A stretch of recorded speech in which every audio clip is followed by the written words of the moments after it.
ठीक है, आज हम एक नया टॉपिक स्टार्ट करने जा रहे हैं, गॉस थ्योरम।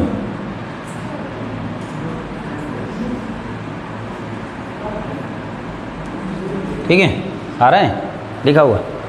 ठीक, गॉस थ्योरम हम स्टार्ट करने जा रहे हैं। ठीक है, गॉस थ्योरम पढ़ने से पहले हमें एक छोटा सा टॉपिक है वो पढ़ना होगा। क्या है? इसका नाम है इलेक्ट्रिक फ्लक्स। ये क्या होता है? ठीक, एक्चुअली में चार्ज में से क्या निकलता है? इलेक्ट्रिक फील्ड लाइंस निकलती हैं चार्ज में से। ठीक है, इलेक्ट्रिक फील्ड लाइंस निकलती हैं। और वो कैसी होती हैं इलेक्ट्रिक फील्ड लाइंस? अलग अलग तरह की हो सकती हैं। कहीं पे क्राउडेड हो सकती हैं, कहीं पे एक दूसरे से दूर दूर हो सकती हैं, या फिर पैरेलल भी हो सकती हैं। तो हम यहाँ पे पैरेलल मान रहे हैं। मान लो हमारे पास बहुत सारी इलेक्ट्रिक फील्ड लाइंस हैं, ऐसे करके निकल रही हैं। ये कहाँ से निकलती हैं? इलेक्ट्रिक फील्ड लाइंस चार्ज में से निकलती हैं। ठीक है, एक चार्ज होता है, उसके अंदर से हर टाइम इलेक्ट्रिक फील्ड लाइंस निकलती रहती हैं। कैसी होती हैं? ये दो तरह की होती हैं इलेक्ट्रिक फील्ड लाइंस। या तो ऐसे निकलेंगी बाहर की तरफ आउटवर्ड, या उसके अंदर आएंगी इनवर्ड। ठीक, तो आउटवर्ड कहाँ निकलती हैं? अगर पॉजिटिव चार्ज होता है तो इलेक्ट्रिक फील्ड लाइंस बाहर की तरफ आउटवर्ड निकलती हैं, और निगेटिव होता है तो इनवर्ड। थोड़ा सा मैं बता दूँ आपको, अगर हमारे पास पॉजिटिव चार्ज बॉडी है तो यहाँ से इलेक्ट्रिक फील्ड लाइंस ऐसे निकलेंगी बाहर की तरफ। ठीक है, और अगर निगेटिवली चार्ज बॉडी है तो इसमें इलेक्ट्रिक फील्ड लाइंस कैसी होंगी? इनवर्ड होती हैं अंदर की तरफ। ठीक, अब मान लो ये पॉजिटिव चार्ज है। ठीक है, अब ये इलेक्ट्रिक फील्ड लाइंस थी, जा रही थी, बहुत सारी हैं। हमने क्या किया, इनके सामने ऐसे करके एक प्लेट लगा दी, इतनी बड़ी, सपोज करो ये।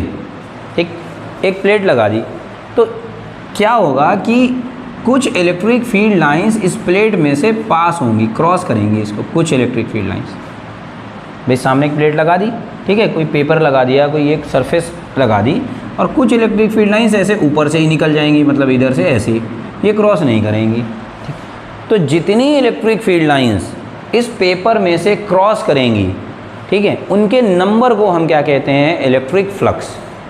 सिंपल सी डिफिनेशन है, the number of electric field lines passing through any close surface is known as electric flux. Simple सी डिफिनेशन है कि एक सरफेस से, एक बाउंड पेपर से कितनी इलेक्ट्रिक फील्ड लाइंस पास होंगी। ठीक, उन्हें हम कहते हैं इलेक्ट्रिक फ्लक्स। चलो इससे पहले थोड़ा सा एक और कंसेप्ट पढ़ लेते हैं, एरिया के बारे में। किसी भी सरफेस का एरिया कैसे निकालते हैं? तो आपने नॉर्मली कहा होगा लेंथ और ब्रेड्थ का प्रोडक्ट होता है। अलग अलग शेप होती हैं, ज्योमेट्रिकल शेप, उनका एरिया निकालने का तरीका अलग अलग है। जैसे फॉर एग्ज़ाम्पल ट्राइंगल की अगर मैं बात करूं तो ट्राइंगल का में राइट एंगल ट्राइंगल होता है, उसका एरिया निकालने का फार्मूला 1/, है ना, 2 बेस इंटू हाइट होता है। एक आता था हीरोइंस फार्मूला ट्राइंगल का एरिया निकालने का, 9th क्लास में हुआ करता था मैथमेटिक्स में। ठीक है, हीरोइंस फार्मूला, उससे भी s s minus one, s minus b, s minus s s minus a, s minus b, s minus c under root में। खैर, तो अच्छा, रेक्टेंगल का एरिया निकालने का फार्मूला होता है लेंथ इंटू ब्रेड्थ। सर्किल का होता है पाई आर स्क्वायर। जैसी शेप होगी उसका अपना एक एरिया निकाला जाएगा। ठीक, अब एरिया एक्चुअली में हमें ये बताया गया कि एरिया स्केलर क्वांटिटी, शुरू से हम पढ़ते चले आ रहे हैं, लेकिन अब पता चला कि नहीं, एरिया जो है वो एक वेक्टर क्वांटिटी है। इसमें डायरेक्शन भी होती है। कहाँ होती है? कुछ डायरेक्शन ऐसी होती हैं, कुछ वेक्टर ऐसे होते हैं जिनकी डायरेक्शन हमेशा फिक्स्ड होती है। जैसे एक्सीलरेशन ड्यू टू ग्रेविटी है, जैसे ग्रेविटी जो एक्सीलरेशन ड्यू टू ग्रेविटी है, जी जो होता है, स्मॉल जी, वो उसकी डायरेक्शन हमेशा डाउनवर्ड होती है, नीचे, हमेशा नीचे ही होती है। ठीक, आप कुछ भी करें, आप सीधे ऊपर जा रहे हैं तब भी जी की वैल्यू, जी की डायरेक्शन नीचे, आप ऊपर से नीचे आ रहे हैं तब भी जी की वैल्यू नीचे, आप इंक्लाइन पे जा रहे हैं, आप ऊपर से नीचे आ रहे हैं, कुछ भी करिए जी की वैल्यू हमेशा डाउनवर्ड होगी। ऐसे ही एरिया की वैल्यू भी हमेशा फिक्स्ड होती है, एरिया वेक्टर की, सॉरी, एरिया वेक्टर। जैसे आपके पास ये एक सरफेस है, ठीक, तो इसका एरिया पहले फाइंड करिए। तो आपने कहा सर इसका एरिया जो होगा वो लेंथ और ब्रेड्थ होगा, क्योंकि ये एक रेक्टेंगल है। ठीक है, इसकी डायरेक्शन किधर होगी उस एरिया की? ठीक, किसी भी सरफेस का जो एरिया होता है, सॉरी एरिया वेक्टर होता है, किसी भी सरफेस का जो एरिया वेक्टर होता है उसकी डायरेक्शन हमेशा सरफेस के परपेंडिकुलर आउटवर्ड होती है, बाहर की तरफ। ठीक, जैसे ये एक सरफेस है, ये एक सरफेस है, तो इसका एरिया वेक्टर यहाँ होगा ऐसे करके बाहर की तरफ। सर इधर नहीं हो सकता है, है, इधर ही होता है, नहीं दोनों तरफ हो सकता है, डिपेंड करता है कि आप किधर से देख रहे हो। अगर आप इधर से देख रहे हो तो इसका एरिया वेक्टर ऐसे होगा, ठीक, और आप अगर इधर से देख रहे हो तो एरिया वेक्टर इधर होगा। दोनों तरफ होता है लेकिन बाहर की तरफ ही होता है। तो एरिया एक वेक्टर क्वांटिटी याद रखिएगा, और इसकी डायरेक्शन हमेशा जो सरफेस होती है, जो सरफेस है बेटा, जैसे ये सरफेस है, इस सरफेस के हमेशा क्या होता है, परपेंडिकुलर होता है, ये बात याद रखिएगा, ठीक। अब चलो शुरू करते हैं। इलेक्ट्रिक फ्लक्स की डिफिनेशन सुन ली, क्या था, the number of electric field lines passing through any close surface is known electric flux, ठीक। अब ज़रा मैं इस पिक्चर को दोबारा रीड्रॉ कर रहा हूँ। हमने क्या किया, इलेक्ट्रिक फील्ड लाइन में एक सरफेस को रखा और सरफेस थोड़ा सा टिल्ट करके रखी है, ऐसे करके, ठीक। तो इसका एरिया वेक्टर किधर होगा, तुम्हें पता है किसी सरफेस का जो एरिया वेक्टर होता है वो सरफेस के परपेंडिकुलर होता है, बिल्कुल ये होगा इधर, ठीक है। और इलेक्ट्रिक फील्ड लाइंस कहाँ से पास हो रही हैं, इलेक्ट्रिक फील्ड लाइंस इसमें से ऐसे पास होंगी, ये, ठीक है, यहाँ से भी कुछ निकल रही होंगी, बहुत सारी हैं, ये हैं, बाकी इलेक्ट्रिक फील्ड लाइन जो हैं वो ऊपर से निकल जाएंगी, कुछ फील्ड लाइंस नीचे से निकल जाएंगी, ठीक। ये इलेक्ट्रिक फील्ड लाइंस जा रही हैं आपकी निकल कर।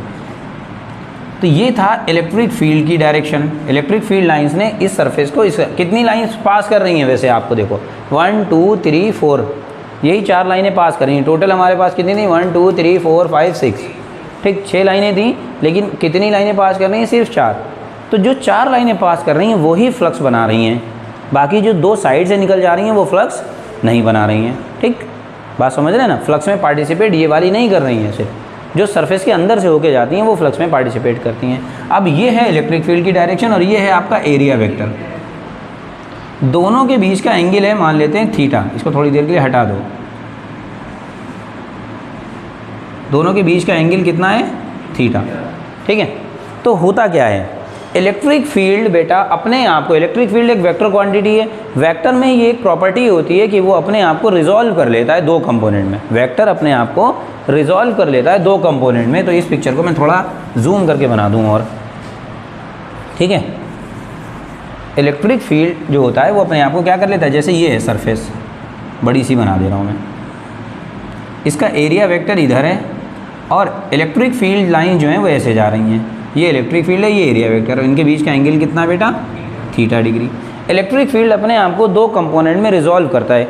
कोई भी वेक्टर, ध्यान से सुनिएगा, कोई भी वेक्टर जब इंक्लाइन पर लगा होता है ऐसे करके, तो वो अपने आप को 2 कंपोनेंट में तोड़ लेता है, 2 कंपोनेंट में तोड़ता है, ठीक है। एक इसके परपेंडिकुलर, दोनों कैसे होंगे, ऐसे होता है, जब कोई वेक्टर ऐसे इंक्लाइंड होता है ना तो ये अपने आप को 2 कंपोनेंट में तोड़ता है, एक हॉरिजॉन्टल और एक वर्टिकल, ठीक। तो ये वाले जो दोनों हैं, ये जो कंपोनेंट हैं, अगर मैं इसको हटा दूं, ये जो कंपोनेंट हैं ये आपस में कैसे होते हैं, 90 डिग्री पर होते हैं, ठीक। और इनके बीच में ये एंगल लगा होता है, ठीक। अब क्या होता है, 2 कंपोनेंट में रिजॉल्व करता है। इन कंपोनेंट्स के नाम होते हैं ए कॉस थीटा या बी कॉस, जो भी होगा, एक के साथ कॉस आता है और एक के साथ साइन आता है। तो इलेक्ट्रिक फील्ड ने अपने आप को 2 कंपोनेंट में तोड़ा। एक कंपोनेंट है इसका ई कॉस थीटा और एक कंपोनेंट होगा इसका ई साइन थीटा, परपेंडिकुलर कंपोनेंट। तो देखो इसने ना अपने आप को तोड़ लिया, इलेक्ट्रिक फील्ड को 2 कंपोनेंट में हमने रिजॉल्व किया, एक है ई कॉस थीटा और एक है ई साइन थीटा, ठीक। एक कंपोनेंट, इलेक्ट्रिक फील्ड का एक पार्ट या एक कंपोनेंट सरफेस के अंदर से देखो क्रॉस होके जा रहा है, ठीक, और एक कंपोनेंट जो है वो सरफेस को ऐसे करके टच करता हुआ जा रहा है। मैंने क्या कहा, इलेक्ट्रिक फ्लक्स वही होगा, वही फील्ड लाइंस इलेक्ट्रिक फ्लक्स में पार्टिसिपेट करेंगी जो फील्ड लाइंस सरफेस को क्रॉस करेंगी, ठीक। अब जैसे ये सरफेस है, ये इलेक्ट्रिक फील्ड लाइंस हैं, इलेक्ट्रिक फील्ड लाइन सरफेस को ऐसे क्रॉस कर दें तो भी फ्लक्स बन गया, ठीक। इलेक्ट्रिक फील्ड लाइन सरफेस को ऐसे क्रॉस कर दें तब भी फ्लक्स बन गया। इलेक्ट्रिक फील्ड लाइन सरफेस को ऐसे क्रॉस कर दें, ठीक, ऐसे बन गया। और इलेक्ट्रिक फील्ड लाइन अगर सरफेस को ऐसे भी क्रॉस कर दिया ये, ठीक है, इतना कम, तो भी फ्लक्स बन गया। लेकिन अगर इलेक्ट्रिक फील्ड लाइन सरफेस से ऐसे करके ऐसे जा रही हैं टच करती हुई, लेकिन सरफेस को क्रॉस नहीं कर रही हैं अगर, तो वो फ्लक्स में पार्टिसिपेट नहीं करेंगी। तो यहाँ देखो ज़रा, इलेक्ट्रिक फील्ड का ये वाला कंपोनेंट क्या है, ये वाला कंपोनेंट है जो सरफेस के क्या है, बिल्कुल पैरेलल है, सरफेस के पैरेलल है। तो ये वाला कंपोनेंट इलेक्ट्रिक फ्लक्स में पार्टिसिपेट नहीं करेगा। क्यों? क्योंकि ये इलेक्ट्रिक जो सरफेस है उसको क्रॉस नहीं कर रहा है। ये वाला पार्टिसिपेट नहीं करेगा, ये सिर्फ पार्टिसिपेट करेगा। तो इलेक्ट्रिक फ्लक्स की वैल्यू कितनी होती है? डिफिनेशन मैंने भी बता दी, क्या थी definition? The number of electric field lines passing through any close surface is known as electric flux. इसे फाई से रिप्रेजेंट करते हैं, फ्लक्स को किससे रिप्रेजेंट करते हैं? फाई से, और सफिक्स में छोटा सा ई लगा होता है। ये क्या बताता है? इलेक्ट्रिक फ्लक्स को। ठीक, ई का मतलब इलेक्ट्रिक। क्यों सर ई क्यों लगाते हैं? आगे हम मैग्नेटिक फ्लक्स भी पढ़ेंगे ना, मैग्नेट जब चैप्टर होता है तो मैग्नेटिक फ्लक्स भी पढ़ते हैं, इसलिए थोड़ा सा उसमें ना वो ना हो जाए सेम, तो इसलिए ई लगा देते हैं। क्या होता है इसका फार्मूला? इसकी डिफिनेशन ये कहती है कि जो इलेक्ट्रिक फ्लक्स है उसका मैग्नीट्यूड किसके बराबर होता है? Electric field. कौन सा इलेक्ट्रिक फील्ड? एरिया वेक्टर के जो अलॉन्ग होगा वो वाला, वो इलेक्ट्रिक फील्ड जो एरिया वेक्टर के अलॉन्ग होगा वो, और उस सरफेस के एरिया को प्रोडक्ट को कहते हैं। क्या कह रहे हैं फिर से? इलेक्ट्रिक फ्लक्स क्या होता है? It is the product. Product means multiply. किसका होगा प्रोडक्ट? इलेक्ट्रिक फील्ड का। कौन से इलेक्ट्रिक फील्ड का? अलॉन्ग एरिया वेक्टर, जो एरिया वेक्टर के अलॉन्ग हो वो, और किसका? एरिया ऑफ सरफेस, और एरिया ऑफ सरफेस के एरिया के प्रोडक्ट के बराबर होता है। ज़रा वैल्यू पुट करो इसकी। फाई इज इक्वल टू कितना हो जाएगा? तो इलेक्ट्रिक फील्ड का वो वेक्टर बताओ, वो कंपोनेंट बताओ जो एरिया के अलॉन्ग है, तो कौन सा है? ई कॉस थीटा है, into area of the surface कितना है? तो सरफेस का एरिया मान लो ए है, तो फार्मूला आ गया इलेक्ट्रिक फ्लक्स का ई ए कॉस थीटा। ये होता है इलेक्ट्रिक फ्लक्स का फार्मूला। अब ई और ए दोनों वेक्टर क्वांटिटी हैं, ठीक, तो ई क्या है? ये वेक्टर इलेक्ट्रिक फील्ड जो वेक्टर है उसका मैग्नीट्यूड है, और ए क्या है? एरिया वेक्टर का मैग्नीट्यूड है। तो आपने पढ़ा होगा वेक्टर प्रोडक्ट, है ना, क्रॉस प्रोडक्ट और वेक्टर प्रोडक्ट, है ना, डॉट प्रोडक्ट। तो दो वेक्टर का डॉट प्रोडक्ट क्या होता था? A dot B, A B cos theta. दो वेक्टर्स में क्या लगा होता था? ए बी कॉस थीटा लगा है, तो इसे हम क्या लिख सकते हैं? इसको हम लिख सकते हैं वेक्टर ई और वेक्टर ए का डॉट प्रोडक्ट। ठीक, दो तरह के वेक्टर प्रोडक्ट होते थे, एक क्रॉस होता था और एक डॉट होता था। क्रॉस वाले का नाम था वेक्टर प्रोडक्ट और डॉट वाले का नाम होता है स्केलर प्रोडक्ट। क्यों कहते हैं स्केलर प्रोडक्ट इसे, और उसे वेक्टर प्रोडक्ट क्यों कहते हैं? इसको स्केलर प्रोडक्ट इसलिए कहते हैं, इसका जो आंसर आता है वो स्केलर होता है। ठीक, और वेक्टर प्रोडक्ट उसे क्यों कहते हैं? क्योंकि उसका जो आंसर आता है वो वेक्टर होता है। तो ई और ए का जब हमने डॉट प्रोडक्ट निकाला तो आंसर क्या आया? फाई। और फाई क्या होना चाहिए? एक स्केलर क्वांटिटी, क्योंकि ये स्केलर प्रोडक्ट है। तो इस बात से ये पता चला कि जो फ्लक्स होता है यानी फाई जो होता है वो एक स्केलर क्वांटिटी होती है। फिर इसकी यूनिट क्या बनेगी? फ्लक्स की यूनिट बनती है फार्मूला से। फार्मूला क्या है? इलेक्ट्रिक फील्ड और एरिया वेक्टर का प्रोडक्ट है। तो इलेक्ट्रिक फील्ड की यूनिट होती थी न्यूटन पर कूलाम। ये कहाँ से आई? देखो, इलेक्ट्रिक फील्ड का एक फार्मूला हुआ करता था F/Q। Force per unit charge को ही तो इलेक्ट्रिक फील्ड कहते हैं। तो ऊपर F है, F बोले तो न्यूटन, और नीचे चार्ज है, चार्ज बोले तो कूलाम, न्यूटन पर कूलाम। तो इसलिए इलेक्ट्रिक फील्ड की यूनिट न्यूटन पर कूलाम। और आगे लगा एरिया, एरिया की यूनिट क्या होती है? Metre square. तो इसकी यूनिट हो गई newton metre square per coulomb. ठीक है, ये यूनिट होती है इसकी। क्लियर है? अब एक आध क्वेश्चन लगाते हैं फिर आगे बढ़ते हैं इस पर। जैसे एक सिंपल क्वेश्चन लगाएंगे, एक थोड़ा सा, ठीक है, वेक्टर फॉर्म वाला लगाएंगे। जैसे क्वेश्चन ही कह रहे हैं, एक जगह में गया, वहाँ इलेक्ट्रिक फील्ड था 2 × 10⁻⁻5 न्यूटन पर कूलाम। किसी जगह, ठीक है, किसी स्पेस में इलेक्ट्रिक फील्ड था कितना? 2 × 10⁻⁻5 न्यूटन पर कूलाम। इस फील्ड में हमने एक सरफेस रख दी, और सरफेस कैसे रखी? सरफेस रखी जिसका एरिया जो है, सरफेस रखी जिसका एरिया 5 × 10⁻⁴ मीटर स्क्वायर है। एक सरफेस है, मुझे नहीं पता वो कैसी है, स्क्वायर है, रेक्टेंगल है, हेक्सागोनल है, ऑक्टागोनल है, ट्राइंगल है, क्या है मुझे नहीं पता है, लेकिन कैसी है, उसका एरिया इतना है मीटर स्क्वायर। और इसको पता कैसे रखा गया है? मैग्नेटिक फील्ड में ऐसे रखा गया है, इलेक्ट्रिक फील्ड में, कि इसकी जो सरफेस है, इसकी जो सरफेस है वो इलेक्ट्रिक फील्ड के साथ 90 डिग्री के एंगल पर है। Plane of the surface, surface का जो प्लेन है वो इलेक्ट्रिक फील्ड के साथ में कैसा है? परपेंडिकुलर है। तो एंगल कितना हो जाएगा? नहीं, 90 नहीं होगा। क्यों? एक्चुअली में जो एंगल होता है वो किसके बीच का एंगल होता है? पहले सोचो, ये जो स्केल है वो इलेक्ट्रिक फील्ड लाइंस हैं, ये सरफेस है। पहले सोचो इस सरफेस का एरिया वेक्टर कहाँ होगा?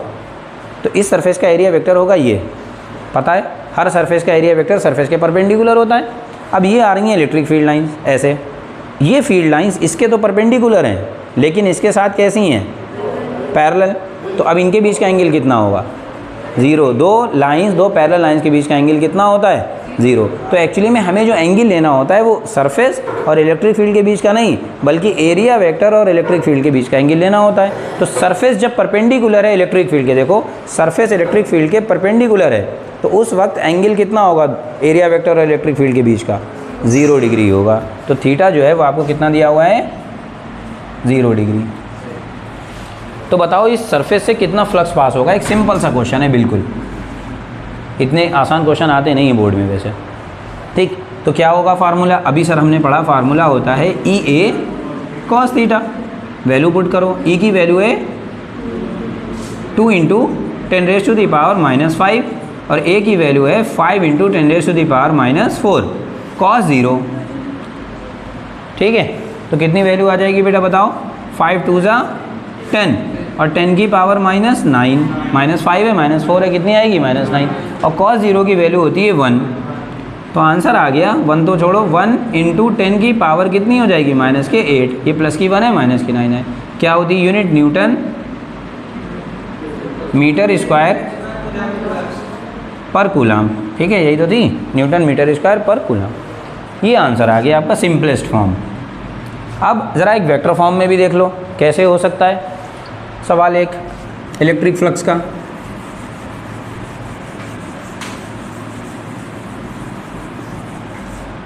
ठीक है, क्या कहेंगे, क्वेश्चन ये कह रहा है इलेक्ट्रिक फील्ड गिवन था आपको, किस फॉर्म में गिवन था इलेक्ट्रिक फील्ड, इलेक्ट्रिक फील्ड था आपका 2i cap plus 5j cap minus के 2k कैप, और एरिया वेक्टर भी दिया हुआ है, ये है 2i कैप माइनस के 3j कैप।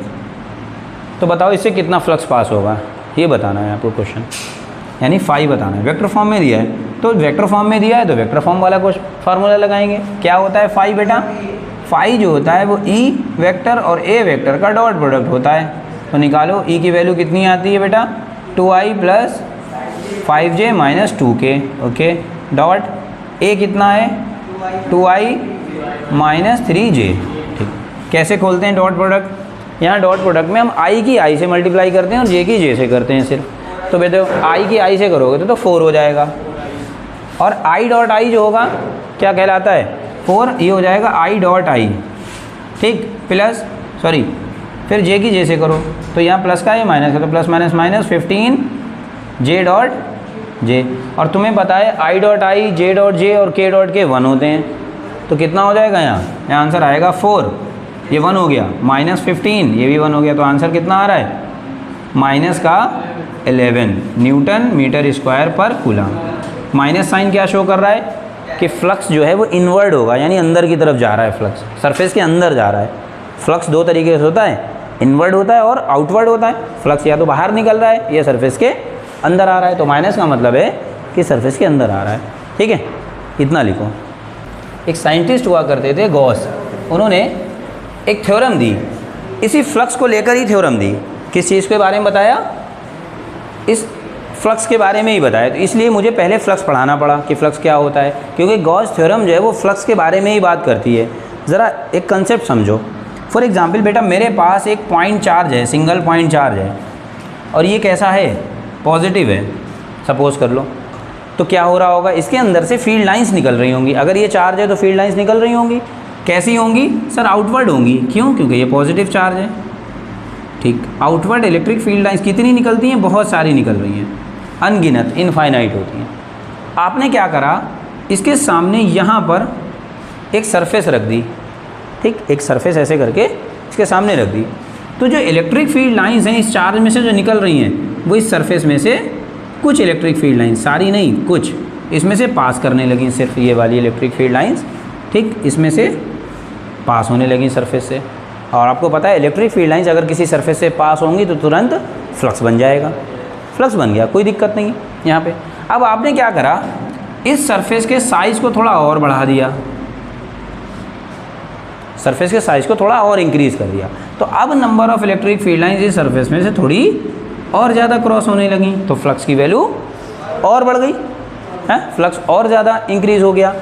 तो गॉस ये कहते हैं कि अगर ऐसी सरफेस को घेर लिया जाए, पूरे चार्ज को इंक्लोज कर लिया जाए, अगर पूरे चार्ज को क्या किया, जैसे ये चार्ज है इसको पूरा ही इंक्लोज कर लिया जाए, बिल्कुल छिपा लिया जाए, है ना, पूरा इंक्लोज कर रहे हैं, तो क्या होगा, तो फिर चार्ज पार्टिकल में से जितनी भी इलेक्ट्रिक फील्ड लाइंस गुजर रही हैं सारी की सारी फ्लक्स प्रोड्यूस करेंगी, होंगी फ्लक्स में। देखो अब आपने क्या करा, चार्ज पार्टिकल के चारों तरफ एक सरफेस इंक्लोज कर दी, पूरी सरफेस से इसको इंक्लोज कर लिया चारों तरफ, तो अब सारी इलेक्ट्रिक फील्ड लाइंस कहाँ से पास होंगी, इस सरफेस में से पास होंगी, और सरफेस में से पास हो रही तो फ्लक्स बन जाएगा। तो अब ये जो कहलाता है इसको हम बोलते हैं टोटल फ्लक्स। क्या कहते हैं, तो यानी टोटल फ्लक्स मीन्स कि जितनी भी फील्ड लाइंस निकल रही हैं, अगर इस चार्ज में से 1 करोड़, है ना, इलेक्ट्रिक फील्ड लाइंस निकल रही हैं, तो सारी की सारी किस में से पास हो रही हैं, सरफेस में से। और इलेक्ट्रिक फील्ड लाइंस अगर सरफेस में से पास होती हैं तो क्या बनता है, फ्लक्स बन जाता है। तो इसका मतलब ये सब इलेक्ट्रिक फ्लक्स में पार्टिसिपेट करेंगी। तो गॉस थ्योरम ने कुछ इसी बारे में कहा, क्या कहा, स्टेटमेंट सुनिए, गॉस थ्योरम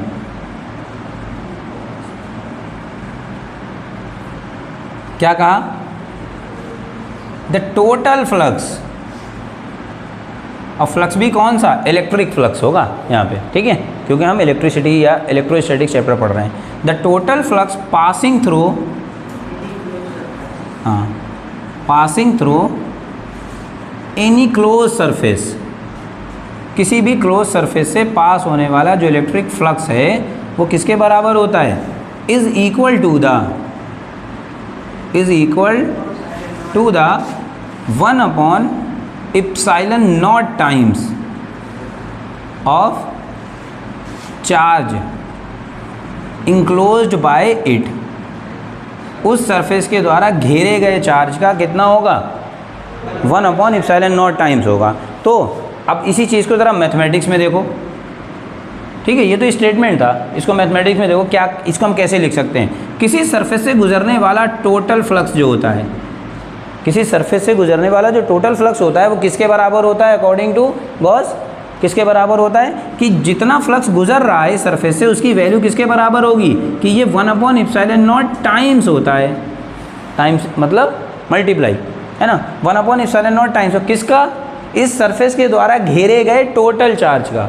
तो इस सरफेस के अंदर जितना चार्ज होगा उसका 1 अपॉन इप्सिलॉन नॉट टाइम्स है। तो इस सरफेस ने कितने चार्ज को इंक्लोज करा है, मान लो इसके अंदर, मान लो बेटा Q चार्ज है फंसा हुआ, तो कितना हो जाएगा Q, तो फाई इज इक्वल टू होता है Q अपॉन इप्सिलॉन नॉट, ये होता है गॉस थ्योरम, जहाँ Q क्या है, टोटल चार्ज, फिर से मैं कह रहा हूँ टोटल चार्ज है, ठीक है, गॉस सरफेस के अंदर, ठीक है, ठीक है। गॉस ने जो स्टेटमेंट दिया इस बात को चलो प्रूफ करते हैं, ठीक है, प्रूफमेंट, ठीक है, चलो ये हटा दूं, बहुत सिंपल तरीके से लगा रहे हैं, बहुत कॉम्प्लिकेटेड तरीके से हम नहीं करेंगे। मान लो हमारे पास एक गॉसियन सरफेस है, ये इसको हम बोलते हैं गॉसियन सरफेस, इसने क्या कर रखा है, स्फेरिकल ले ली मैंने, और इसके अंदर है एक चार्ज, कहाँ रखा है, इसके सेंटर पर, O पर, इसके सेंटर O पर एक चार्ज रखा है, वही पॉजिटिव Q। तो इस चार्ज में से बेटा बहुत सारी इलेक्ट्रिक फील्ड लाइंस निकल रही होंगी, हैं, बहुत सारी निकल रही होंगी इलेक्ट्रिक फील्ड लाइंस, और वो सारी फील्ड लाइंस आगे जाके इस सरफेस को क्रॉस करेंगी तो उससे फ्लक्स गुजरेगा।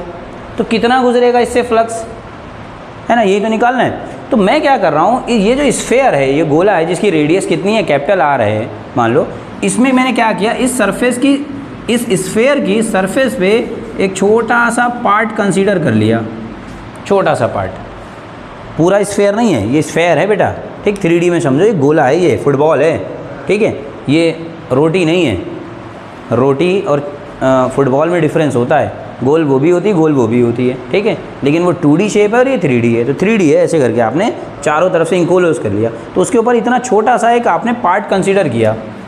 पूरे स्फीयर का एरिया मुझे नहीं पता, मान लो बेटा इस छोटे से पार्ट का, मान लो इस छोटे से पार्ट का एरिया है DA, कितना है DA, जब छोटा सा पार्ट होता है तो हम उसमें D लगा लेते हैं, तो D, और इसका एरिया वेक्टर किधर होगा, इधर की तरफ, ये है DA, ठीक। और इस सरफेस से इलेक्ट्रिक फील्ड भी गुजर रहा है यहाँ से, तो इलेक्ट्रिक फील्ड लाइंस इस सरफेस में से पास, इतने में से पास हो रही होंगी इधर की तरफ, यहाँ पास हो रही होंगी कितनी, इलेक्ट्रिक फील्ड पास हो रहा है, और भी हो रही होंगी इलेक्ट्रिक फील्ड लाइंस। तो बेटा बताओ इस सरफेस से, इतनी छोटी सी जो सरफेस है, इससे कितना फ्लक्स पास होगा, इतने, इस छोटे से पार्ट से।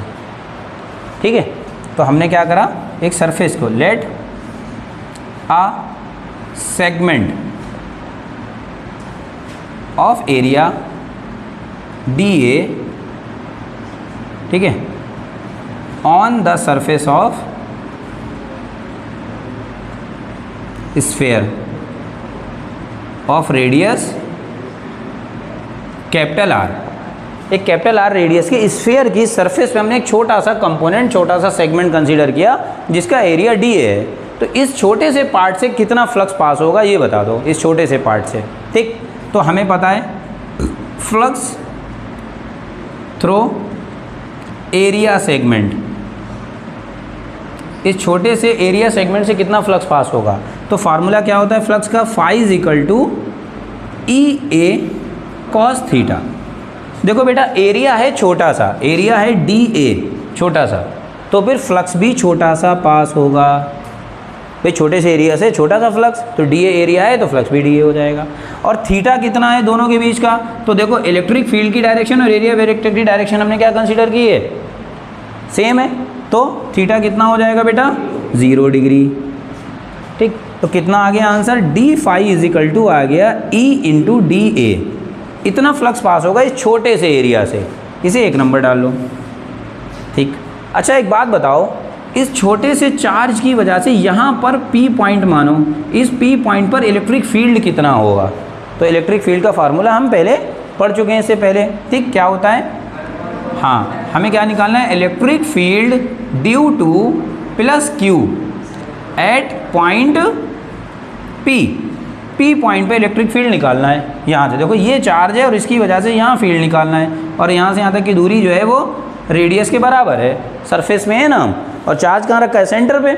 तो सेंटर से सरफेस तक की दूरी क्या कहलाती है, ये बॉल है स्फीयर, ठीक है, और इसके अंदर है हम सेंटर पे चार्ज, और चार्ज से और सरफेस तक आना है तो रेडियस होगी ना उसकी। ठीक, तो इलेक्ट्रिक फील्ड का फार्मूला क्या हुआ करता था, 1/4 pi epsilon naught Q upon R square. तो यहाँ डिस्टेंस आर है तो आर ले ली, ये इलेक्ट्रिक फील्ड होता था। तो इलेक्ट्रिक फील्ड की वैल्यू जरा इक्वेशन 1 में पुट करना, उठा के पुट इन 1। तो अब फ्लक्स कितना गुजरेगा, इस छोटे से पार्ट से कितना फ्लक्स गुजरेगा, 1/4 pi epsilon naught Q upon capital R square into D A.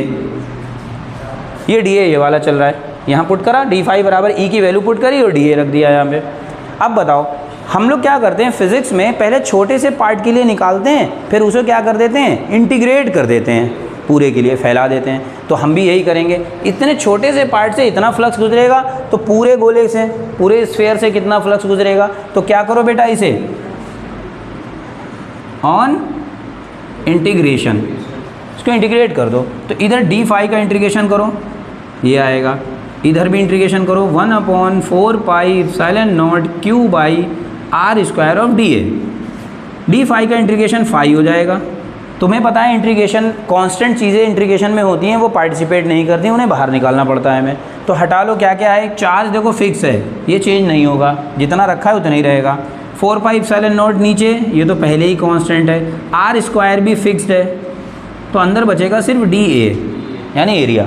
Area हमने कहा कंसीडर करो, तो ये आए मान लो स्वदेश, इन्होंने कहा सर इतना बड़ा एरिया कंसीडर करो। आप आए तो आपने कहा नहीं सर इतना बड़ा एरिया कंसीडर करो। कोई बच्चा आया उसने कहा नहीं सर इतना बड़ा एरिया कंसीडर करो। सबने अलग अलग एरिया कंसीडर किया, तो एरिया वेरिएबल हुआ ना, वेरी कर रहा है सबके लिए। तो इंटीग्रेट करो, कितना हो जाएगा formula, Q/4 pi epsilon naught into R square. ठीक, ये एरिया है, तो एरिया किसका होगा, पूरे स्फीयर का। Surface area of the sphere क्या होता है, 4 pi are square, not pi are square. देखो पाई आर स्क्वायर जो एरिया होता है वो सर्किल का होता है, ये सर्किल नहीं, ये स्फीयर है 3D में। तो इसका सरफेस एरिया क्या होगा बेटा, 4 पाई आर स्क्वायर। तो देखो 4 पाई से 4 पाई कट जाएगा, आर स्क्वायर से आर स्क्वायर कट जाएगा। तो इस पूरे गोले से टोटल फ्लक्स जो पास हो रहा है वो आ गया Q अपॉन, और यही गॉस थ्योरम है, यही तो कहा था गॉस ने, प्रूव हो गई? ठीक है, लिखो अब इसको इतना। ठीक है, एक छोटे से टॉपिक पे बात कर लेते हैं कि चार्ज डिस्ट्रीब्यूशन क्या होता है। चार्ज को अगर किसी बॉडी पर हम दें तो वो चार्ज बॉडी पर किस तरह से फैल जाता है एकदम से। ठीक है, जैसे यहाँ पर हमने चार्ज दिया इस कोने पे, तो एकदम से पूरी सरफेस पे फैल जाएगा। ठीक है, इस तार पे दिया, अगर हमने इस वायर पे चार्ज को दिया तो इस तार पे एकदम से फैल जाएगा। एक मेरे पास में एक 3D शेप है, मान लो एक स्फीयर है, बॉल है, उसके ऊपर चार्ज दिया तो वो एकदम पूरा उसके ऊपर फैल जाएगा, चार्ज डिस्ट्रीब्यूट हो जाता है। ठीक है, तो हमारा एक टॉपिक छोटा सा रह गया था, चार्ज डिस्ट्रीब्यूशन।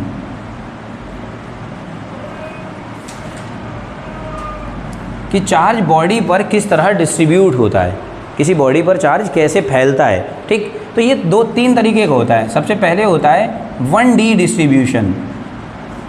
क्या होता है? 1D distribution. इसको हम कहते हैं linear charge distribution. Linear charge distribution भी कहते हैं। क्या होता है?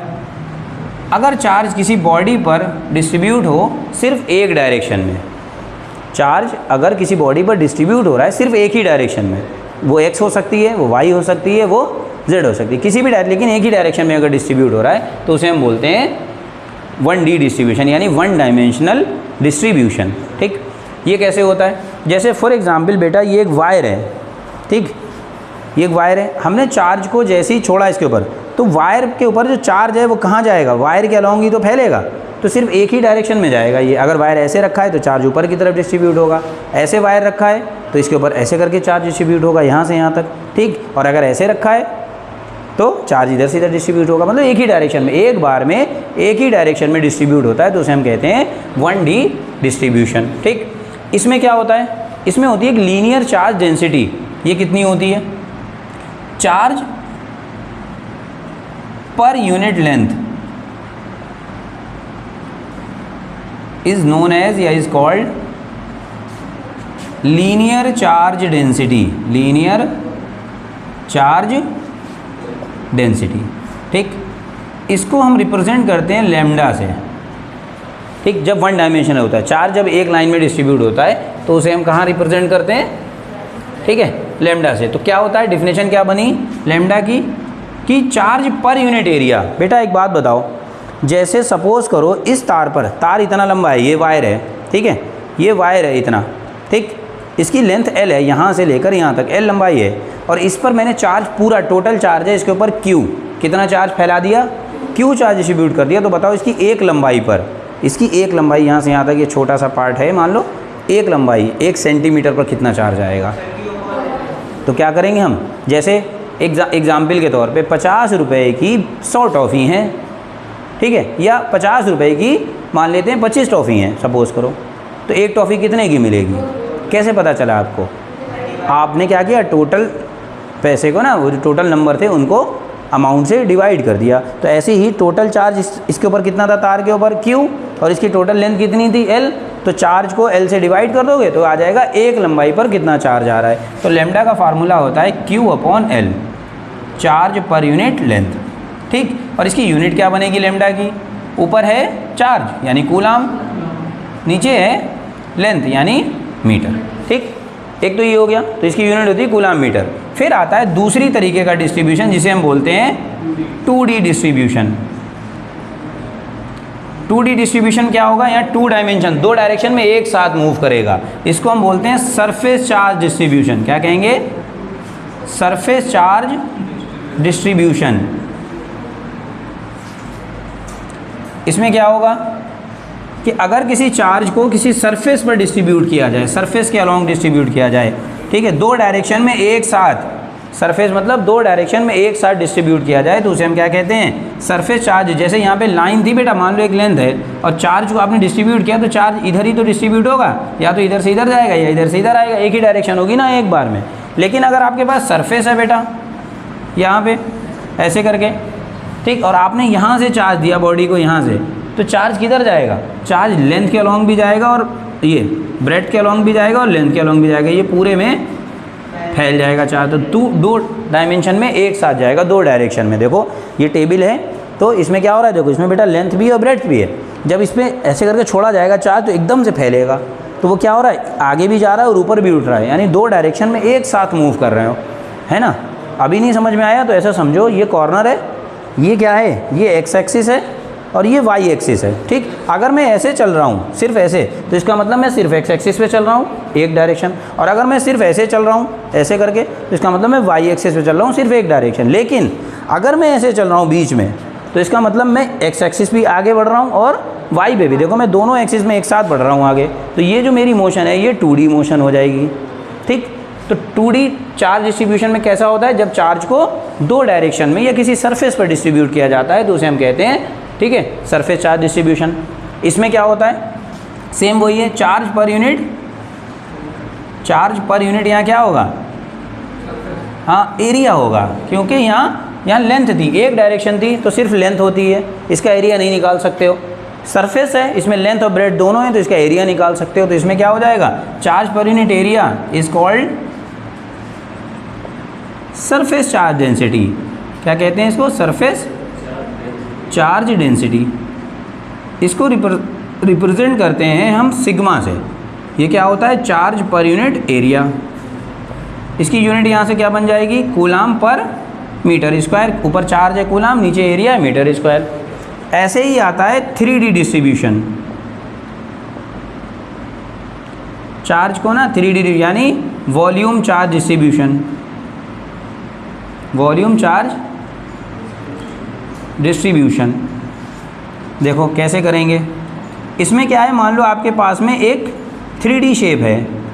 3D बोले तो लेंथ भी है, ब्रेड्थ भी है और हाइट भी है, तीनों डायरेक्शन एक साथ हैं। अब आपने क्या किया, यहाँ कॉर्नर से चार्ज को एंट्री कराई, तो अब चार्ज बेटा तीनों डायरेक्शन में जाएगा। देखो लेंथ के अलॉन्ग भी जाएगा, ब्रेड्थ के अलॉन्ग भी जाएगा और हाइट के अलॉन्ग भी जाएगा। ये तीन डायरेक्शन में एक साथ अगर मूव करता है तो इसलिए इसका नाम रखा गया 3D। 2D मतलब दो डायरेक्शन में एक साथ मूव करेगा। 1D मतलब एक डायरेक्शन में, एक डायरेक्शन लेंथ होती है, दो डायरेक्शन एरिया होता है और तीन डायरेक्शन में क्या होता है, वॉल्यूम। वॉल्यूम में क्या आता है, लेंथ, ब्रेड्थ और हाइट तीनों आते हैं। तो यहाँ क्या लिखोगे, सिंपल है, ये क्या हो जाएगा, चार्ज पर यूनिट, यहाँ क्या लेंगे हम, वॉल्यूम। ठीक, आगे नहीं लिखना है, समझदार हो तुम लोग। इसको रिप्रेजेंट करते हैं रो से, चार्ज वॉल्यूम चार्ज डेंसिटी को लिखते हैं हम किससे, रो से। ये क्या होता है, चार्ज पर यूनिट वॉल्यूम। तो यूनिट क्या होगी इसकी, कूलाम पर मीटर क्यूब, क्योंकि वॉल्यूम की यूनिट मीटर क्यूब होती है। ठीक, 3 बार मीटर आता है ना, length into breadth into height, एक लेंथ का मीटर, एक ब्रेड्थ का मीटर और एक हाइट का मीटर, तो 3 बार मीटर हो गया, ये होता है। ठीक है, इसको हम बोलते हैं वॉल्यूम चार्ज डेंसिटी। ठीक है, ये लिखो इतना। चलो अब स्टार्ट करते हैं हम application of Gauss theorem.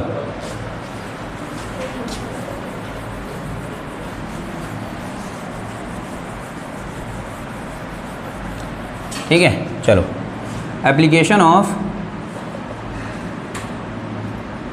Gauss theorem. क्या एप्लीकेशंस हैं इसकी, पहली एप्लीकेशन इसकी ये है, इसका यूज़ कहाँ होता है। सबसे पहले हम यूज़ करते हैं इसका electric field due to infinite long thin charged wire. Long wire कर लो, थिन नहीं है, इनफाइनाइट लॉन्ग चार्ज्ड वायर। एक वायर है पतला सा, बहुत लंबा है। फिजिक्स में इनफाइनाइट का मतलब होता है नोन, ये बात याद रखिए। ठीक है, हमें पता नहीं है उसकी लेंथ कितनी है और वो कैसा वायर है, चार्ज है। बेटा अगर कोई चार्ज वायर होगा तो जाहिर सी बात है चार्ज की वजह से इलेक्ट्रिक फील्ड होता है, जहाँ चार्ज वहाँ इलेक्ट्रिक फील्ड, बस ख़त्म बात। और अगर वायर कैसा भी चार्ज हो, ठीक, तो हमने क्या किया, एक वायर लिया, ये एक वायर है। ठीक है, कैसा है, मान लो पॉजिटिवली चार्ज वायर है, तो इस चार्ज वायर की वजह से यहाँ पर एक P पॉइंट है, इधर इस वायर से कुछ दूरी पर, कितना डिस्टेंस पर बेटा, R डिस्टेंस पर। यहाँ तुम्हें इलेक्ट्रिक फील्ड बतानी है कितनी होगी, इस चार्ज वायर की वजह से यहाँ पे फील्ड बतानी है कितनी होगी। तो गॉस कहते हैं कि जहाँ पर तुम्हें इलेक्ट्रिक फील्ड जिस पॉइंट पे बतानी है चार्ज की वजह से, उस पॉइंट के चारों तरफ एक गॉसियन सरफेस खींच दो, इमेजिनरी एक सरफेस खींचो। ठीक, अच्छा गॉसियन सरफेस दो तरह से हो सकती है, या तो हम सिलेंड्रिकल बनाएंगे या फिर हम स्फेरिकल बनाएंगे, गोल पूरी, जैसे अभी बनाई थी। आप कहोगे सर इसमें गोल बना दो पूरी, तार अंदर आ जाएगा सरफेस के। ठीक, हम एक गोला बना सकते हैं स्फीयर, इसके चारों तरफ बड़ा सा, खूब बड़ा सा एक गोला बना दें, उसके अंदर ये आ जाएगा वायर। प्रॉब्लम ये है कि वायर की लेंथ है इनफाइनाइट, तो हमें जो स्फीयर बनाना पड़ेगा वो भी कैसा होगा, उसकी रेडियस इनफाइनाइट हो, और इनफाइनाइट रेडियस का स्फीयर बनाना हमारे लिए पॉसिबल नहीं है, पहला पॉइंट। दूसरा, हम क्यों नहीं बना रहे हैं स्फेरिकल? इनफाइनाइट का मतलब होता है अननोन, हमें पता ही नहीं है, हमें यही नहीं पता है कि x है, r है, v है, कितनी है, मतलब हमें पता ही नहीं है वो वैल्यू, है ना। चलो पहले क्या होती है, जैसे आपने कहा कि r रेडियस का एक स्फीयर बनाओ, चलो मान लिया कि हमें नंबर नहीं पता है, r is equal to how much, है ना, 2 मीटर 3 मीटर ये नहीं पता है, लेकिन ये तो पता है r है, तो हम कैलकुलेशन जब करेंगे तो उसमें r रख देंगे। लेकिन जब हम एक रेडियस ले रहे हैं अननोन वैल्यू, वो कह रहे हैं पता ही नहीं है, r है, x है, क्या है, कुछ भी नहीं पता है, तो फिर हम उसे कैसे हम तो कैलकुलेट ही नहीं कर पाएंगे। अब कैलकुलेट नहीं करेंगे तो डेरिवेशन कैसे आगे बढ़ेगा, तो इसलिए हम क्या कर रहे हैं, यहाँ पे एक सिलेंड्रिकल सरफेस बनाते हैं। देखो इस पॉइंट के चारों तरफ एक सिलेंडर बनाइए, ठीक है,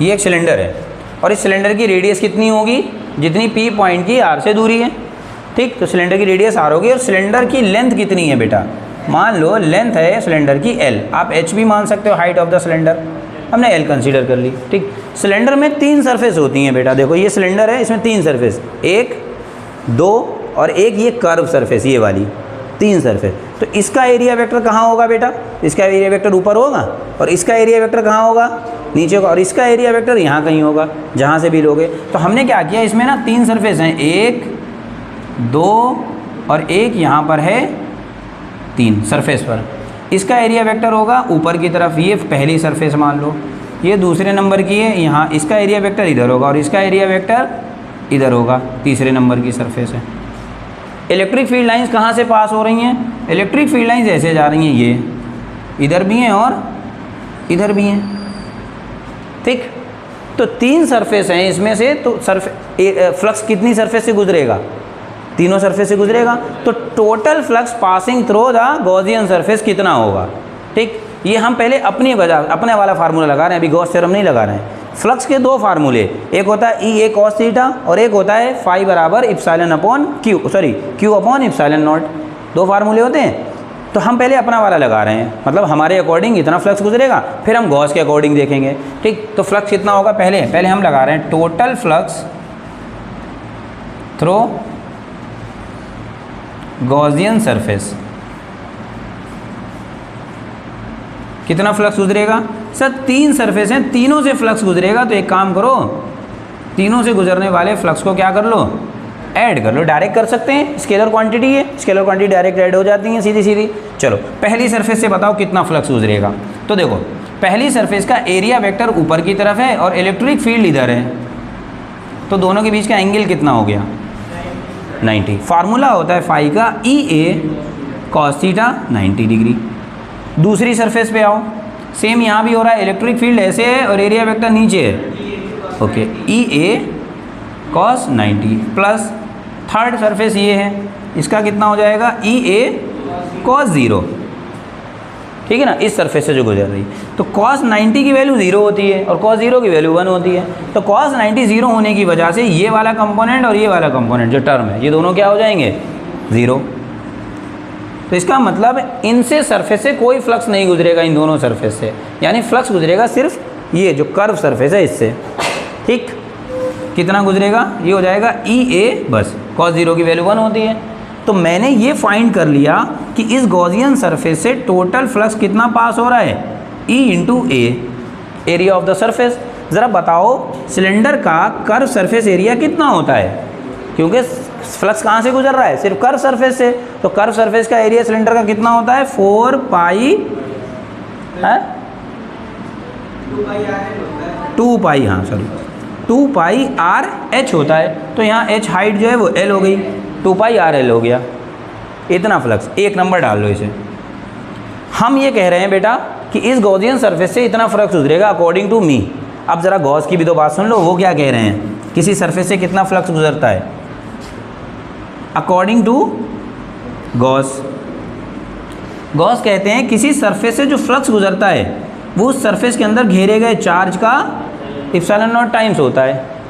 ठीक, एक काम करो, यहाँ बताओ लैम्डा इज इक्वल टू, हमने पढ़ा था क्यू अपॉन एल, अभी लीनियर चार्ज डेंसिटी होगी ना इसकी। बेटा ये तार एक लेंथ है ना, लंबाई, तो इसके ऊपर चार्ज जो डिस्ट्रीब्यूट होगा वो कैसा डिस्ट्रीब्यूट होगा, 1D 2D की 3D 1D।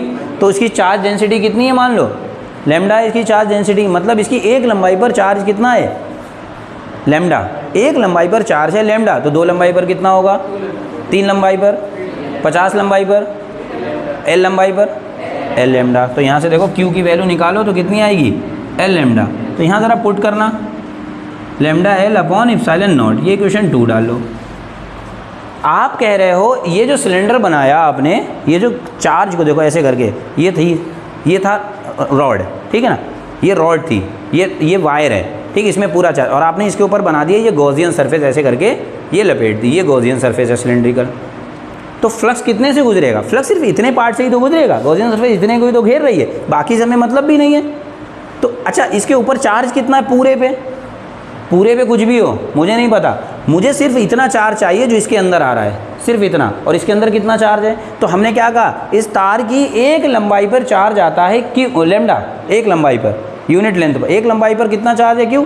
तो ये कितनी लंबाई है इसकी, तो इसकी लंबाई कितनी है ये L, तो L लंबाई में इतना तार इसके अंदर आएगा, तो जितना तार इसके अंदर आएगा उसकी लंबाई भी L होगी, तो उसके ऊपर कितना चार्ज हो जाएगा, जब एक लंबाई पर लैम्डा है तो L लंबाई पर L लैम्डा चार्ज हो जाएगा। ठीक, अच्छा हम कह रहे हैं कि इतना चार्ज, इतना फ्लक्स गुजरेगा इस सरफेस से, गॉस कह रहे हैं इतना गुजरेगा, दोनों लोग ठीक हैं ना, हम गलत हैं ना गॉस गलत हैं, तो इसका मतलब दोनों की इक्वेशन ठीक है।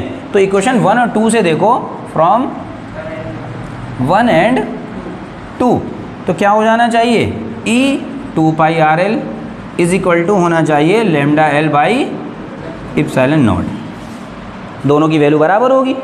भाई ये भी फाई के बराबर, ये भी फाई के बराबर, तो जब LHS बराबर होती हैं तो RHS ऑटोमेटिकली बराबर हो जाती हैं लैम्डा L। तो देखो यहाँ से L से L कट जाएगा एक, तो E की वैल्यू निकालनी है, इलेक्ट्रिक फील्ड ही तो फाइंड करना है, तो 2 पाई R को उधर भेजो, उधर क्या हो जाएगा, नीचे होगा 2 पाई एप्सिलॉन नॉट। देखो एक एक करके भेज रहे हैं, क्या कह रहे हैं बेटा, 2 पाई,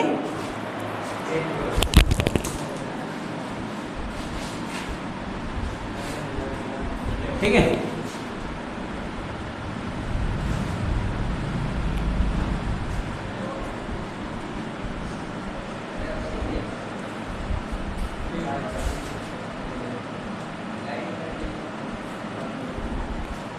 ठीक है। देखो बंद करो ना, हाँ देखो 2 पाई को मैंने पहले उधर भेजा बेटा, तो 2 पाई कहाँ जाएगा, एप्सिलॉन नॉट के पास जाएगा, तो नीचे कहाँ जाएगा 2 पाई एप्सिलॉन नॉट, और क्या बचा है यहाँ ऊपर लैम्डा ऐसे ही है, और R भी नीचे ही आएगा। तो ये होता है electric field due to the infinite long charge wire. ठीक, अब सर अगर यहाँ 4 होता तो थोड़ा हमें ठीक लगता, पता क्यों, 1/4 पाई एप्सिलॉन नॉट की डायरेक्ट वैल्यू हमें पता होती है, कितनी होती है 9 × 10 की पावर 9। तो इस 2 को 4 बना लो, क्या करना पड़ेगा इसके लिए, तो E बराबर कितना हो जाएगा 1/4 pi epsilon not 2 lambda upon R, ये करना पड़ेगा भाई। 2 नीचे 2 लगाए तो ऊपर भी तो 2 लगाना पड़ेगा ना, 2 लैम्डा अपॉन R, ये हो गया। ठीक, कुछ बुक्स में बेटा इसको, ये जो है ना 1/4 पाई एप्सिलॉन नॉट, इसको K भी बोलते हैं, तो इलेक्ट्रिक फील्ड बराबर K × 2R अपॉन लैम्डा। ठीक है, यही क्वेश्चन आया था आपके यहाँ, अभी देखा था ना।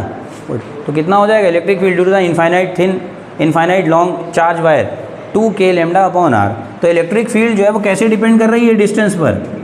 इलेक्ट्रिक फील्ड डिस्टेंस के क्या है, इन्वर्सली प्रोपोर्शनल, मतलब तार से जितना दूर जाओगे इलेक्ट्रिक फील्ड की वैल्यू उतनी कम होती जाएगी। ठीक है, चलो अब बात करते हैं सेकंड एप्लीकेशन की। यहाँ क्या होगा, अब 2D लिया जाएगा, सेम वही लगना है ना, एक बार चार्ज को 1 डायमेंशनल में डिस्ट्रीब्यूट किया तो देखा उसकी वजह से इलेक्ट्रिक फील्ड कितना होता है। अब 2 डायमेंशनल में करेंगे और फिर 3 डायमेंशनल में करेंगे। ठीक, तो 2D में क्या आ रहा है, देखो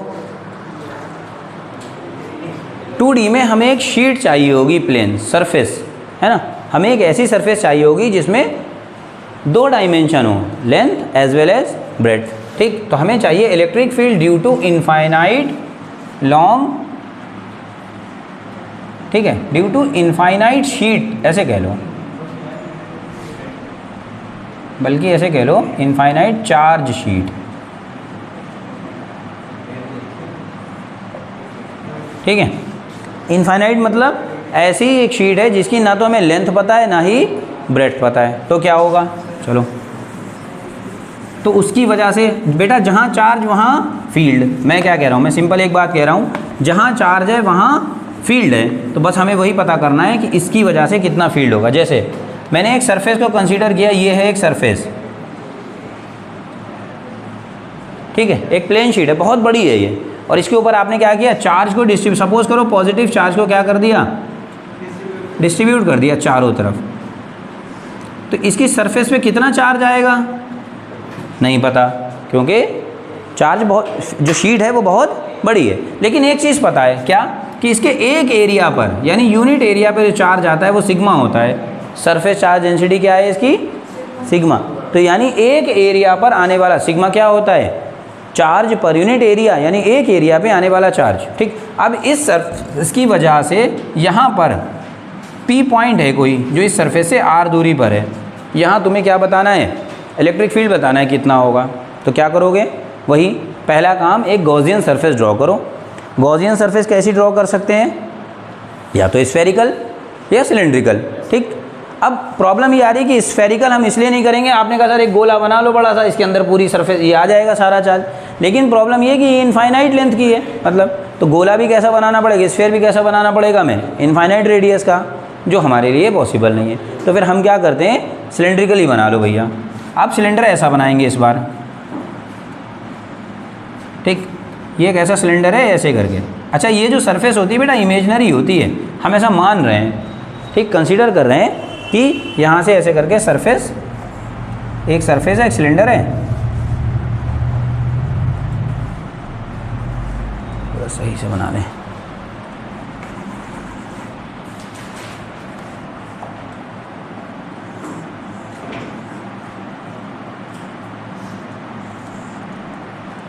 ठीक है,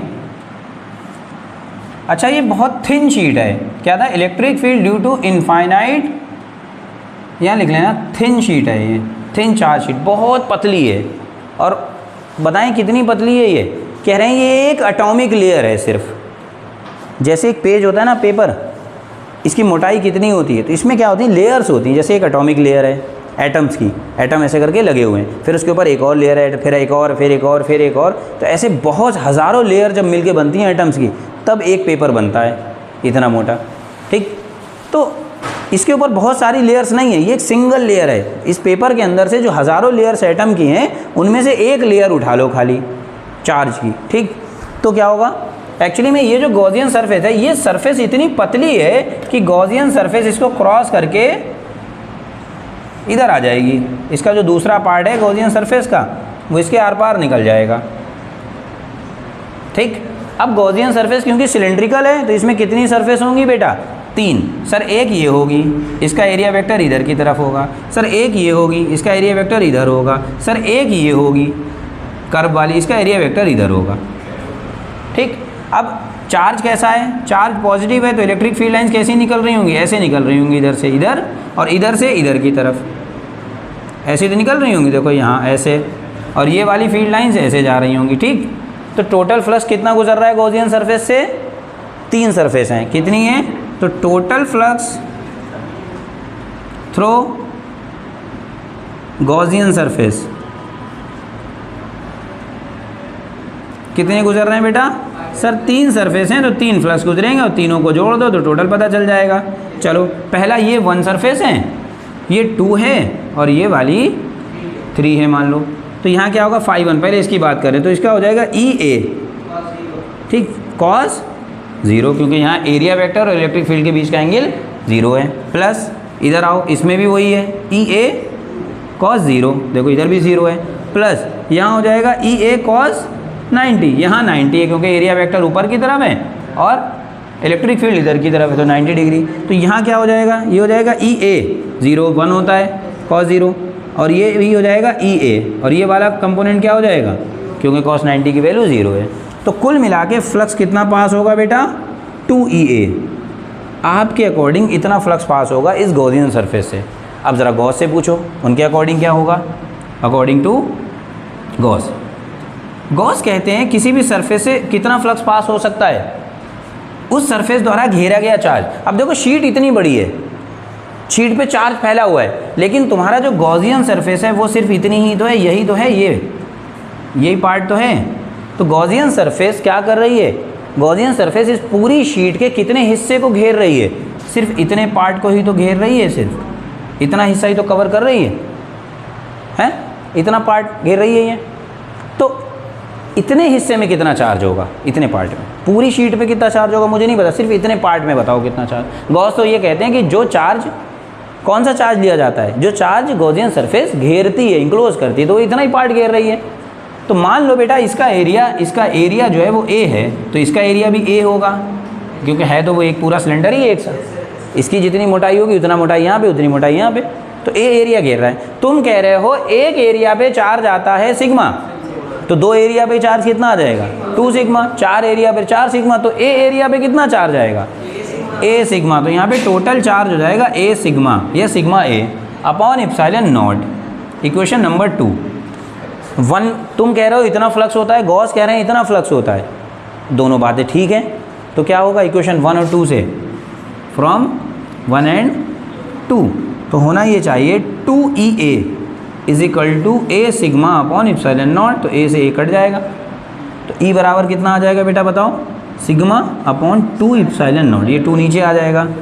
तो ये शीट की वजह से जो इलेक्ट्रिक फील्ड है वो इतना होता है। अच्छा एक फार्मूले में देखो, जो शीट की वजह से जो इलेक्ट्रिक फील्ड होता है वो डिस्टेंस पर डिपेंड कर रहा है, कि मतलब यहाँ पर चार्ज, यहाँ पर फील्ड कितना होगा, यहाँ कितना होगा, यहाँ कितना होगा, यहाँ कितना होगा, नहीं डिपेंड कर रहा है ना। तो इसका मतलब जितना चार्ज, जितना फील्ड यहाँ होगा उतने फील्ड यहाँ होगा, उतने फील्ड यहाँ, और हर जगह एक सा फील्ड हो रहा है। जहाँ हर जगह एक सा फील्ड होता है उसे क्या कहते हैं, कौन सा फील्ड होता है वो, उसे हम बोलते हैं यूनिफॉर्म इलेक्ट्रिक फील्ड। तो इसका मतलब जो चार्ज शीट है वो कैसा फील्ड प्रोड्यूस करती है, यूनिफॉर्म इलेक्ट्रिक फील्ड प्रोड्यूस करती है। ये डिस्टेंस पर डिपेंड नहीं करता है, यानी डिस्टेंस के बढ़ाने से इलेक्ट्रिक फील्ड पर कोई इफेक्ट नहीं पड़ेगा। जबकि इससे पहले वाले केस में देखा था कि इलेक्ट्रिक फील्ड जो है वो डिस्टेंस पर क्या कर रहा है, इन्वर्सली प्रोपोर्शनल है, मतलब तार से जितना दूर जाएंगे इलेक्ट्रिक फील्ड की वैल्यू कम होती जाएगी। यहाँ ऐसा नहीं हो रहा है, यहाँ ना कम होगी ना बढ़ेगी, यानी वो डिपेंड ही नहीं कर रहा है चार्ज पर। ठीक है, चलो अब हम स्टार्ट करते हैं थर्ड एप्लीकेशन। ठीक है, गॉस थ्योरम की क्या कहती है कि electric field due to charge spherical shell होगा। एक शेल है, एक गोला है, स्फेरिकल है, ठीक है, गोल है, और उसकी वजह से हमें ना इलेक्ट्रिक फील्ड फाइंड करनी है, या फिर इसको कंडक्टिंग स्फीयर भी कह सकते हैं, मेटेलिक स्फीयर जो होता है। ठीक है, मेटल्स पे चार्ज जो है वो सरफेस पे रहता है, मेटल के सरफेस पे चार्ज रहता है, अंदर चार्ज नहीं जाता है। ठीक है, और अगर शेल होगा तो शेल के ऊपर ही चार्ज रहेगा, अंदर नहीं जाएगा। ठीक, चलो निकालते हैं ज़रा, ये बहुत आसान है, सबसे आसान यही वाली है।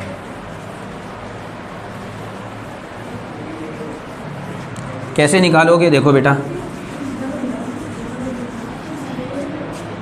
हम मान लेते हैं कि मेरे पास एक शेल है, ये स्फेरिकल शेल है जिसकी रेडियस है कैपिटल R। ठीक है, इस पर आपने चार्ज दे दिया और चार्ज डिस्ट्रीब्यूट हो गया बेटा इसकी सरफेस पर। ठीक, कितना चार्ज दिया Q, ये इनफाइनाइट नहीं है, इसकी रेडियस क्या है हमें गिवन है, तो ये फाइनाइट हुआ। और इसके ऊपर जो सरफेस, जब रेडियस पता है तो सरफेस भी पता होगी, तो सरफेस पता है तो उसके ऊपर चार्ज भी पता होगा, कितना चार्ज दिया आपने। ठीक, अब मुझे ना इलेक्ट्रिक फील्ड फाइंड करना है इस चार्ज, देखो जहाँ चार्ज वहाँ फील्ड, सिंपल कंसेप्ट है। ठीक, अब मुझे फील्ड निकालनी है, एक बार मुझे फील्ड निकालनी है यहाँ इस सरफेस के बाहर किसी पॉइंट पर इलेक्ट्रिक फील्ड बताओ। दूसरा मुझे निकालनी है इलेक्ट्रिक फील्ड यहाँ पर ऑन द सरफेस, इस पॉइंट Q पॉइंट पर, एक बार यहाँ फील्ड निकालनी है, और एक बार मुझे फील्ड निकालनी है यहाँ स्फीयर के अंदर। ठीक, 3 केस लगेंगे, तो क्या करना है मुझे बेटा,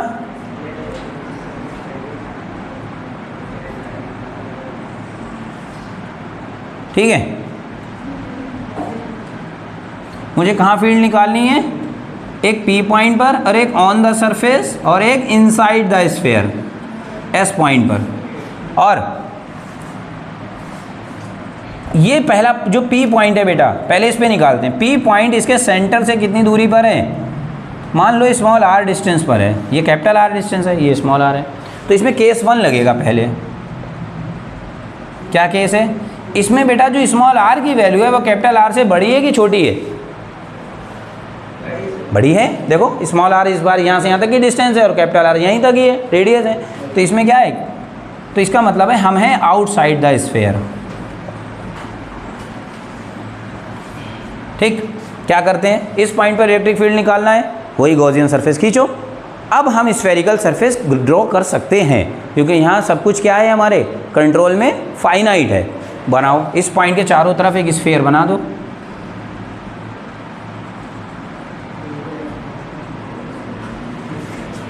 ठीक है, इस पॉइंट के चारों तरफ एक स्फीयर बना दो। बस मुझे ये बता दो, ये जो मैंने स्फेरिकल सरफेस ड्रॉ की है इसकी रेडियस कितनी होगी? कैपिटल R की small r? Small r। Capital R तो इसकी है, स्मॉल r होगी। ठीक, अब ये क्योंकि चार्ज है बेटा बॉडी, तो इसमें से निकल रही होंगी इलेक्ट्रिक फील्ड लाइंस, और वो फील्ड लाइंस कहाँ से गुजरेंगी? इस पूरे सरफेस से। तो बताओ इस पूरे सरफेस से टोटल फ्लक्स कितना पास होगा? टोटल फ्लक्स थ्रो गॉसियन, ये जो बनाई है ना गॉसियन सरफेस, ठीक, कितना फ्लक्स पास होगा? फ्लक्स का फार्मूला होता है b a cos theta, sorry e A cos theta. Electric magnetic field में घुस गया मैं। ई ए कॉस थीटा। ठीक, फाई इज इक्वल टू क्या होता है? ई ऐसे ही रखो ए बोले तो surface area of this sphere. तो स्फीयर का सरफेस एरिया होता है 4 पाई r स्क्वायर। तो इसका एरिया कितना हो जाएगा? 4 पाई स्मॉल r स्क्वायर। अब देखो जरा, इलेक्ट्रिक फील्ड की इस P पॉइंट पर अगर मैं पूछूं आपसे इस स्फीयर का एरिया वेक्टर किधर है, तो इधर होगा, और इलेक्ट्रिक फील्ड लाइंस भी इधर ही आ रही हैं ऐसे करके। ये वाली इलेक्ट्रिक फील्ड लाइंस यहाँ से ऐसे जा रही हैं, ये तो दोनों के बीच का एंगल कितना है? 0 डिग्री।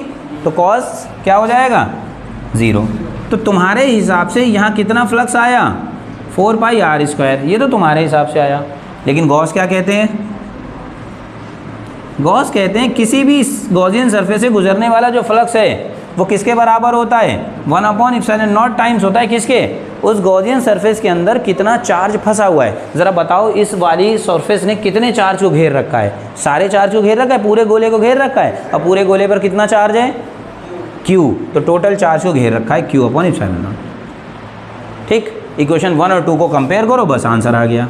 फ्रॉम 1 एंड 2 कितना आएगा बेटा बताओ? E 4 पाई r स्क्वायर बराबर Q/ε0।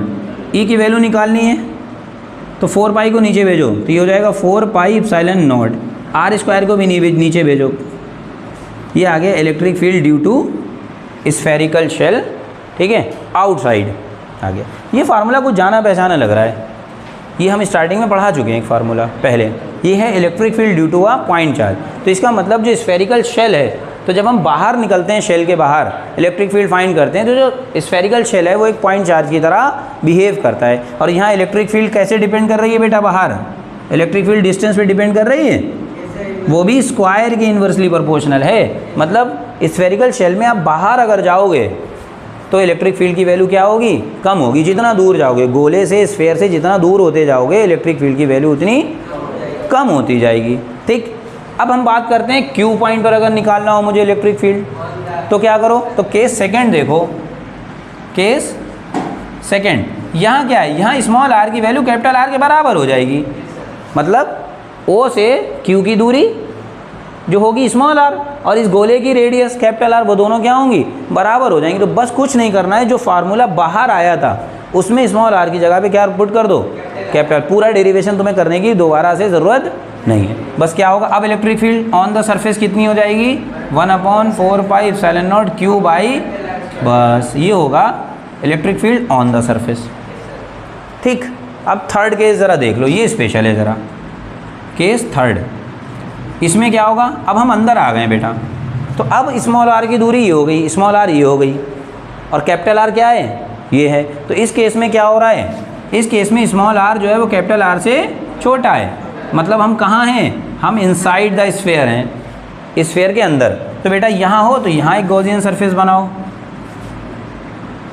है, जिस पॉइंट पे हो वहाँ गॉसियन सरफेस बनाओ। तो बताओ इस गोले से तुम्हारे अकॉर्डिंग कितना फ्लक्स गुजरेगा, इस गोले से, इसकी रेडियस भी स्मॉल आर है, तुम्हारे अकॉर्डिंग यहाँ से फ्लक्स गुजरेगा ये कितना, E into 4 pi are square, ये एक है। अकॉर्डिंग टू गॉस, गॉस के अकॉर्डिंग इस गोले से कितना फ्लक्स गुजरेगा, तो गॉस कहते हैं किसी गॉसियन सरफेस से जो फ्लक्स गुजरता है वो कितना होता है चैतन्य, हाँ, क्यू अपॉन एप्सिलॉन नॉट, यानी उस गोले द्वारा घेरे गए चार्ज का 1 अपॉन एप्सिलॉन नॉट। बताओ ये वाला गोला कितने चार्ज को घेर रहा है, 0, क्यों, क्योंकि चार्ज तो सरफेस पे है, चार्ज अंदर है ही नहीं, तो कितना घेर रहा है, 0, तो इसका मतलब फाई इक्वल टू हो जाएगा 0। इक्वेशन 1 और 2 को ज़रा कंपेयर करो, कितना आएगा, E 4 पाई आर स्क्वायर बराबर 0, तो E बराबर भी 0, मतलब खोखले गोले के अंदर चार्ज 0 होता है, सॉरी इलेक्ट्रिक फील्ड 0 होता है। कैसे, स्फेरिकल शेल के अंदर, अंदर 0 होता है, बाहर होता है फील्ड, सरफेस पर होगा लेकिन अंदर नहीं होगा। ठीक है, बस ये थी आपकी गॉस थ्योरम की 3 एप्लीकेशन।